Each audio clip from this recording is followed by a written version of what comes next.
부동산 경매꾼 부경꾼 박진규입니다. 부경꾼이 주장하는 건 일상생활 속에 부동산이 있다를 자꾸 강조하고 있는데 이 부분이 많이 와닿지 않으실 거예요. 그래서 오늘은 조금 더 친숙하게 다가가는 법을 여러분들께 조금 이야기해드리고 싶어요. 여러분들이 나는 직장생활만 해서 부동산을 몰라요. 아니면 나는 집에서 애들만 돌보고 있어서 가정주부로 오래 생활해서 부동산을 진짜 몰라요 라고 이야기하시는 분들이 참 많은데요. 부동산을 모르시면 여러분들은 부동산을 어떻게 접근해야 될까요? 초창기의 부경꾼의 모습, 그리고 현재도 제가 활용하고 있는 모습을 여러분들께 공유하고자 합니다. 자, 그 방법은 벤치마킹하는 방법이에요. 비슷한 사례를 비교를 하고 비슷한 사례를 따라서 하시면 돼요. 자, 그 방법에는 여러 가지 방법이 있는데 몇 가지만 조금 맛만 보여드리겠습니다. 가장 일반적인 방법을 보여드릴 테니까 여러분도 활용해 보시기 바랍니다.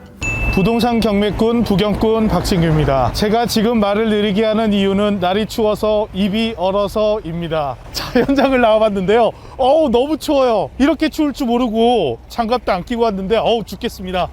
그래도 여러분께 정보 전달은 해야 되니까 촬영에 임하도록 하겠습니다. 제가 위치한 곳은 양주시 고암동인데요. 자, 양주시 덕계동 옆에 있는 고암동에 나와 있습니다. 고암동 쪽이라 이렇게 야산, 임야들이 보이는데요. 저쪽 왼쪽으로 카메라를 한번 돌려보면 덕정동 쪽에 아파트들이 이렇게 집중돼서 밀집되어 있는 모습을 볼 수 있습니다. 자, 제가 오늘 이곳을 왜 왔냐, 바로 부동산을 한번 구경하기 위해서 왔는데요. 어디냐?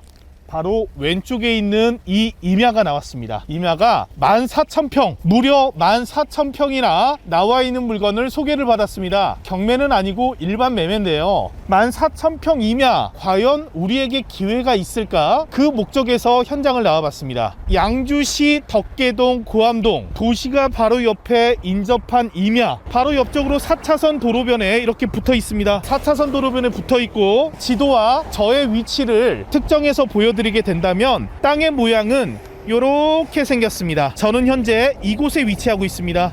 제 손가락이 있는 이곳에 위치하고 있고요. 이 4차선 대로변에 요만큼 길게 붙어 있는 땅, 총 14,000평 되는 땅이 되겠습니다. 14,000평 되는 땅이 위쪽은 공원부지이기 때문에 저희가 활용을 하긴 힘들어요. 14,000평 중에 4,000평가량은 써먹기가 힘들지만 나머지 10,000평 정도가 활용이 가능한 땅이 되겠습니다. 자, 이런 땅 만나시면은 막막하죠.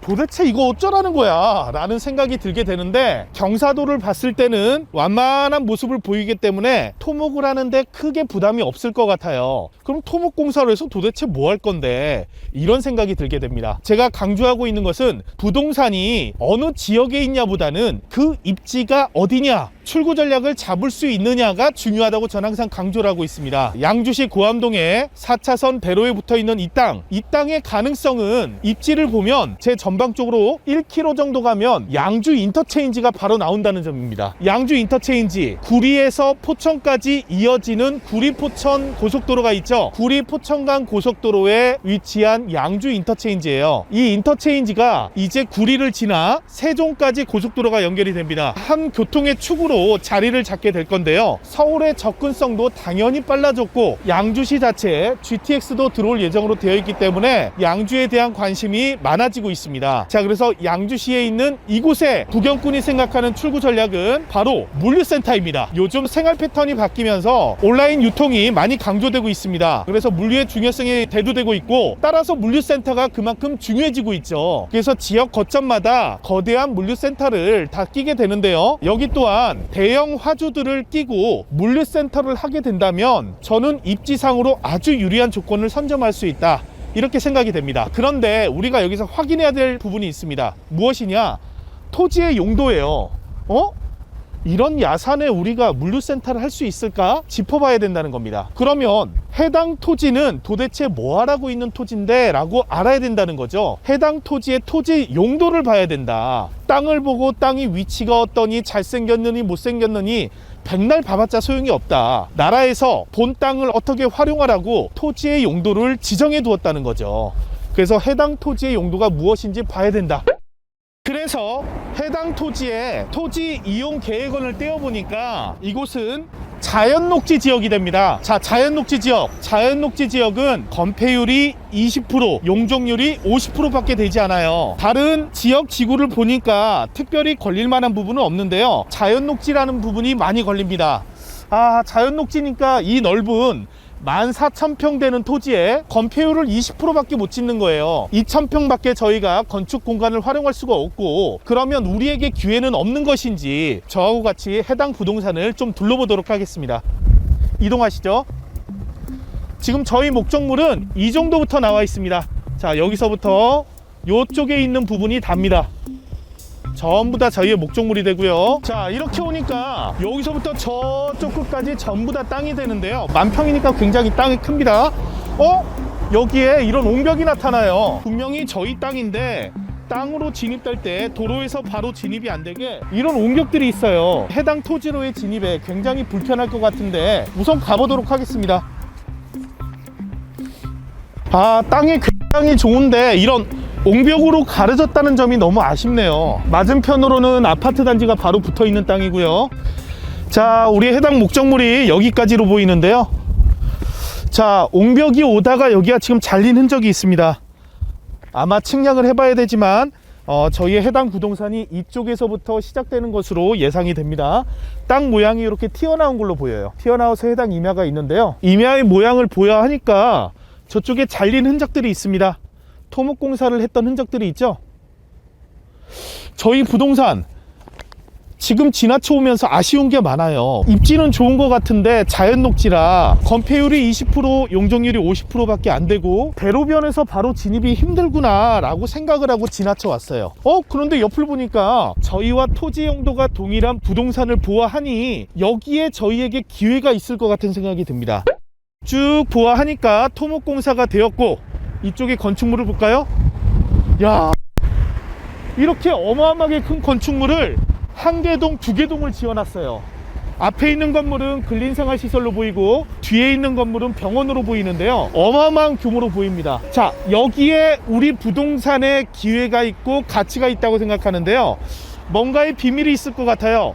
자연녹지인데 이렇게 어마어마한 건물을 지을 수 있었던 비결이 있을 텐데 너무 추워요. 여기서 막 자세히 설명드리고 싶은데 너무 추우니까 사무실 들어가서 그 비밀을 공개해 드리도록 하겠습니다.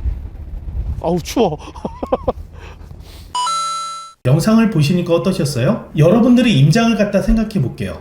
제가 처음에 위치한 위치가 이곳이었어요. 자, 이곳에서, 그리고 지도로 봤을 때도 그렇고 현장에 갔을 때도 그렇고 주변은 다 임야로 되어 있습니다. 그리고 토지의 용도를 보니까 자연녹지예요. 자연녹지로 되어 있는 임야가 매물로 나와 있는데 이 매물의 가치가 과연 무엇일까? 어떻게 쓸 수 있지? 이런 고민을 할 수 있다는 거죠. 저도 현장에 가서 주변을 둘러보니까 막막해요. 나무밖에 없는데요. 도로하고 나무밖에 없는데 이걸 도대체 어떻게 활용할 수 있는 거야? 이런 고민을 하게 되는 거죠. 자연녹지니까 건폐율 20%, 용적률 50% 내외에서 결정이 될 건데 이 토지에다 뭘 하지? 라는 입장에서 쳐다봤다는 거예요. 자, 그래서 부경꾼이 오늘 이야기하고 싶은 거, 같은 토지의 용도로 되어 있는 주변 토지를 쳐다봐라요. 자, 같은 토지의 용도는 같은 색깔로 되어 있죠? 물론 이거는 포털의 지도기 때문에 정확한 자료는 토지이용 계획원을 떼어봐야 됩니다. 자, 그러면 자연녹지 주변에 같은 색깔에 여기 우리 부동산이 있는데 같은 색깔의 토지는 어떻게 쓰고 있죠? 여기 보니까 자연녹지인데 주유소를 하고 있어요. 이쪽에 보니까 자연녹지인데 양주수산물시장이라고 건축물도 있네요. 이 건축물은 어떻게 생긴 걸까요? 한번 볼까요? 이쪽에서 양주수산물시장 보이는 걸 눌러볼게요. 자, 눌러서 지도를 보니까 이렇게 큰 건물도 지어놨네요. 건폐율과 용적률을 어떻게 적용받았는지 모르겠지만 이 건축물 대장을 띄워서 이 건축물은 건폐율, 용적률을 어떻게 활용했지 쳐다보고 저희가 벤치마킹하면 된다는 거예요. 아, 이렇게 활용할 수 있구나 라는 거예요. 자, 다시 창을 닫고, 자, 주변에 내 토지 용도 구역과 비슷한 지역의 자연녹지들은 어떻게 활용되어 있는지 우선 러프하게 쳐다보시라는 거예요. 자, 과연 어떤 식으로 되어 있는지 보면서 나는 어떻게 개발을 할지를 상상을 하라는 거예요. 그런데 옆에 토지를 보니까 이게 아까 제가 요쪽에서 첫 촬영을 했었고요. 이동을 했죠. 떨레 이렇게 걸어가서 여기까지 와서 주차장에서 깜짝 놀란 거죠. 왜? 이쪽을 보니까 어마어마한 건축물이 들어와 있던 거예요. 그런데 아까 로드뷰상으로 볼까요? 이쪽에서 우리는 분명 이런 옹벽이 있었어요. 그래서 걱정이 됩니다. 이런 옹벽을 뚫고 과연 들어갈 수 있는 거야? 차가 지울 수 있을까? 그래서 이런 식으로 쭉 갔죠. 자, 가다 보니까 옹벽이 끊긴 듯한 모습이 나오고, 아까 제가 이쪽에서 촬영을 했습니다. 주차장이 조성되어 있었어요. 그리고 이쪽은 병원하고 근생 건물이 크게 지어져 있었어요. 자, 그러면 이 건축물은 어떤 식으로 활용을 했는지 건축물 대장을 떼어서 건폐율과 용적률을 확인해 보면 되는 거고, 이쪽은 과연 옹벽이 있던 걸 이렇게 들어갔을까? 진입로는 어떻게 했지? 이런 부분들을 다 궁금해 하시면 된다는 거예요. 자, 과거 사진을 한번 보도록 할까요? 자, 로드뷰에서 과거에 이쪽 부분은 어떻게 되어 있었는지 보도록 하겠습니다. 자, 로드뷰에서 궁금해하는 이쪽 부분이 과거에는 어떻게 되어 있는지 비교를 한번 해볼게요. 이 사진은 21년 4월 사진이니까 비교로 검색을 해볼게요. 자, 오른쪽이 21년 4월의 사진이고요. 이거는 2008년 9월의 사진이네요. 자, 보이시나요? 2008년 9월에는 이렇게 공사를 하고 있었고, 이쪽도 옹벽이 다 있었어요. 자, 여기서는 분명히 다 옹벽이 없어지고 병원 건물이 크게 들어와 있는데 2008년엔 이렇게 되어 있었습니다. 자, 아까 현장에서는 분명히 제가 이야기할 때 이쪽에 걸어오면서 이쪽의 토지와 우리의 토지가 지형도 비슷하고 비교가 되는 거죠. 토지의 용도도 자연녹지로 동일한 거를 확인을 했어요. 같은 자연녹지의 땅인데 이런 식으로 활용을 하고 있네? 그럼 과연 이 땅은 어떻게 건축물을 지을 때 적용을 받았을까를 쳐다보라는 거죠. 건폐율, 용적률로 쳐다봤을 땐 용적률 50%밖에 안 되는데 건축물의 규모가 어마어마하게 커요. 그러면 건축물 대장을 떼어보면 된다는 거예요. 그래서 용적률을 얼마나 적용받았는지, 이런 경사지의 땅에서는 저희가 지하에 있는 지하층은 용적률에 들어가지 않게 되겠죠. 그러면 지하층을 과연 얼마나 빼서 적용되는 연면적은 몇 평이나 되는지 검토를 해봐야 된다는 거예요. 자, 두 번째, 이쪽에 옹벽이 있어서 분명히 들어가지 못하기 때문에 못 쓰는 땅이라고 생각을 했는데 의심이 가요. 같은 지형의 땅이 옹벽이 있다 옹벽이 끊어졌고 이쪽은 다 개발을 했고 차가 진입하게 진입도로도 허가가 났어요. 이런 부분들은 과거에는 어떻게 되어 있는지 과거의 사진도 보면 돼요. 과거의 사진 어떻게 봐요? 동네 탐문을 해도 되고요. 아니면은 이쪽에 요즘 좋기 때문에 포털에서 나오는 로드뷰를 이용해도 되죠. 자, 포털에서 보여주고 있는 현재 사진은 21년 04월 왼쪽 편에 표시되어 있습니다. 이때 사진이에요. 04월의 사진과 비교를 해보면 된다는 거예요. 자, 비교를 하기 위해선 이 날짜를 눌러주시고 분할을 눌러주시면 됩니다. 자, 과거 사진을 눌러줘 보니까 이쪽에서 보여주고 있는 가장 오래된 사진이 2008년 9월의 사진이에요. 2008년 9월의 사진과 현재 21년 4월을 비교해 보겠습니다. 2008년 9월에 분명히 우리 땅에서 끊겨서 공사를 시작을 했네요. 이때부터 진입로를 뚫고 이 야산을 토목공사하기 시작한 거예요. 자, 이렇게 옮겨오다가 2008년 9월 사진이 2009년도에는 이렇게 됐고요. 2012년도에는 이렇게 됐네요. 2012년도에도 이렇게 공사 중이었고요. 15년도에도 크게 달라지지는 않았어요. 17년은 보니까 이제 토목공사를 많이 진행이 됐네요. 그리고 2017년 다음에 2019년을 보니까 펜스를 쳐놓고 건축물을 짓고 있던 사진이 나오는 거죠. 그리고 21년도에 이렇게 건물이 들어오게 된 거예요. 자, 보이시나요, 여러분? 2008년 9월 달에는 분명히 병원이 들어와 있던 이 자연녹지의 땅도 현재 저희 땅과 별반 다르지 않았다. 자, 보이시나요? 이런 식으로 옹벽이 있고 임야로 되어 있던 이런 원형지 상태의 땅이었던 거예요. 이 땅을 보고 여러분들은 이 땅을 어떻게 개발할 수 있지, 어떻게 활용할 수 있지가 이런 식으로 바뀌었다는 거예요. 오른쪽에 있는 사진처럼. 어마어마해졌죠. 그쵸? 말도 안 되게 바뀌었죠. 이 땅에서 이런 가치가 보여야 된다는 거예요. 근데 우리는 일반인이잖아요. 우리가 어떻게 알아요? 우리가 설계사예요? 우리가 토목 전문가입니까? 모르잖아요. 그래서 제가 오늘 갔던 땅에서는 일반인은 가치를 찾을 수 없지만 같은 토지의 용도의 땅이 어떻게 활용되는지 보고 여기에서 힌트를 얻으면 된다는 거예요. 건폐율이 50%니까 위로만 지을 수 있다가 아니라 아래로 이 건축물 대장을 띄워보면은 아래는 이 부분이 다 지하층으로 빠졌을 거예요.